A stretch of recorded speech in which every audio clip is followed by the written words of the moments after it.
Last week, I took a look at the Sigma 35mm f1.2 DG Art lens, and I discovered that although it's a touch on the pricey side, it's actually a pretty good lens. To see the full review of that, be sure to open up this link in a new tab so you can watch it later. This week, however, I'll be pitching this lens against my old, trusty sidekick, the Sigma 35mm f1.4, and asking myself the question, is it time to upgrade to this new model?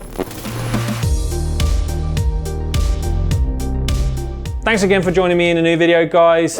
Apologies now for the state of this shit show up here. I am an idiot. The UK went into lockdown. I didn't have a haircut for 2 months, and now I've got to wait another month for this thing to be attacked. But anyway, without any more farting about, let's get stuck straight into this test and take a look at the specs of these two lenses. And we're going to start with the cheaper option, which is the 35mm f1.4.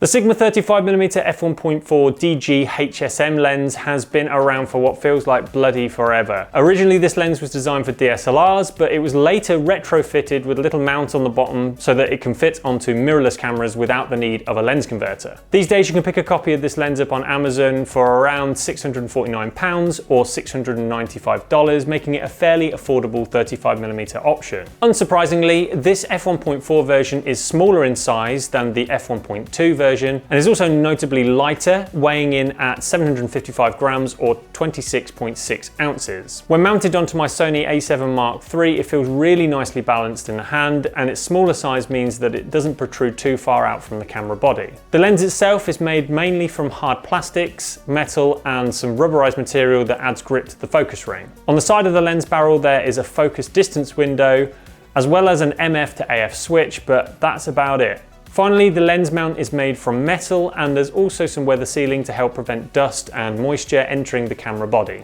As I discussed in the last video, the Sigma 35mm f1.2 DG Art lens is not cheap. On Amazon, you can pick this up for around £1,350 or $1,450, making it more than double the price of the f1.4. Because of its wider maximum aperture of f1.2, this lens is much larger and heavier than the f1.4, weighing in at 1,080 grams or 38.1 ounces, and it's predominantly made from the same metal, hard plastic and rubber as the f1.4. Size-wise, although it's noticeably bigger and heavier than its f1.4 sibling, it still feels okay on my Sony A7 III. I mean, it's heavy, but it doesn't feel so front heavy that it's a problem. The 35mm f1.2 has more features on the lens barrel than the 1.4. The focus distance window has been removed, and instead it features a manual aperture dial. This dial rotates with a satisfying click at every third of a stop. However, this can also be declicked using a small switch on the side to allow the dial to rotate smoothly. Now, this might be a handy feature for videographers who prefer to use the aperture value to adjust their exposure whilst filming, and they want to do so without clicking through each of the stops. Instead, you can do it in one nice smooth motion.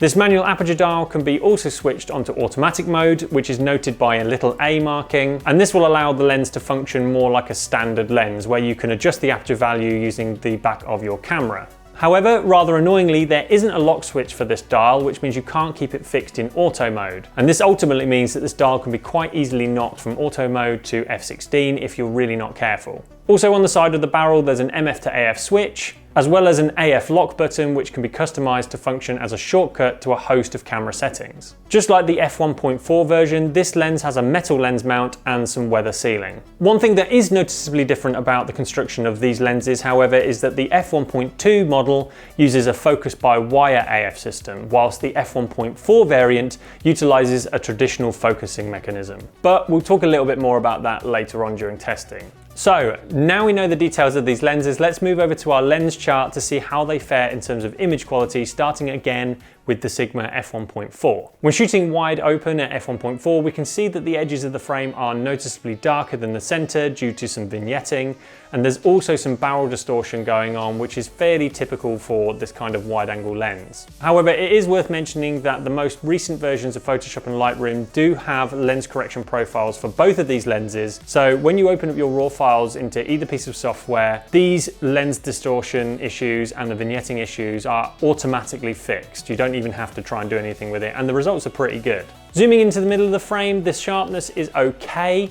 It's definitely not the sharpest lens ever, but it's okay. You wouldn't be upset with this result. The only downside is that there is some purple fringing going on too, which isn't perfect. At the edges, the sharpness drops off a bit and the fringing issue is still present, but overall, a good to average performance for this lens. Moving over to the f1.2 lens, and we still have the same lens distortion and vignetting issues, which are actually slightly worse than the f1.4 lens. However, as I've mentioned before, these are almost entirely fixed when using the lens correction profiles in Lightroom and Photoshop, so no big deal. At the center of the frame, things look noticeably sharper than the f1.4, and there's none of that purple fringing, so generally a much better performance.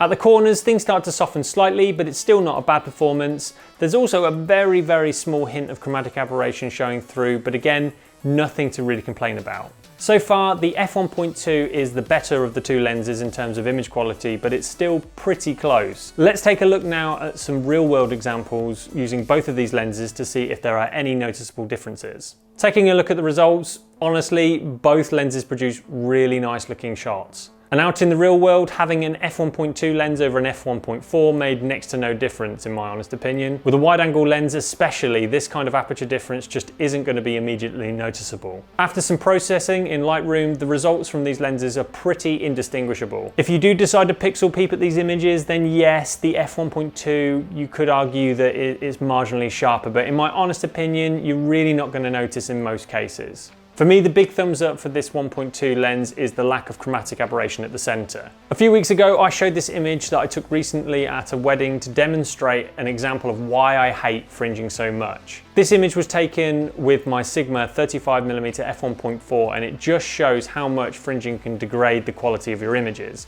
So being able to have a 35mm lens that doesn't have this issue is a big plus point for me personally. In terms of bokeh, both lenses produced fairly smooth defocused areas. Neither are outstanding in my honest opinion, but you certainly wouldn't be disappointed with the results.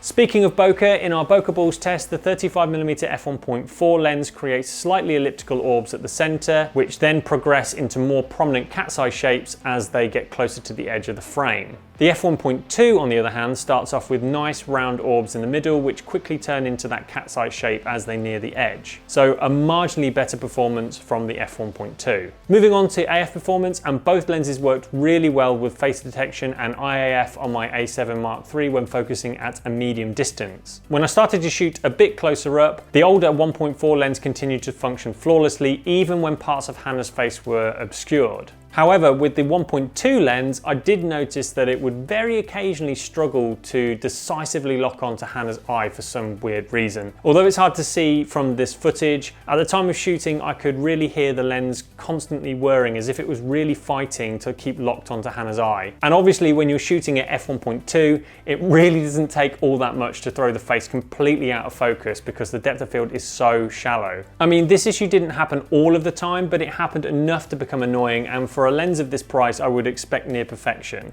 especially when the cheaper version had no problems at all. Anyway, back at the studio, we continued the AF testing, but this time without IAF enabled. Both lenses were quick and accurate in good lighting conditions, though if I was really splitting hairs, I would have to say that the f1.2 lens was the faster of the two. In low light, the good performance continued. Both lenses were quick and didn't show any signs of hunting, but again, the f1.2 proved to be marginally faster than the f1.4. Switching over to video mode, and neither lens was great to be honest. The AF was okay when the subject was further away. However, as they came nearer to the frame, the AF would kind of lose track and then jump into focus at the last minute. This was also the same result when walking towards the camera at a faster pace too. As we mentioned earlier, this lens uses a focus by wire AF system, and that means when you switch it over to manual focus, the focusing is a little bit inconsistent. As you can see from this footage, the f1.2 version's focus by wire system is definitely less consistent than the f1.4's more traditional AF mechanism. And this means that you can get much smoother focus pulls using manual focus on the f1.4 version compared to the f1.2,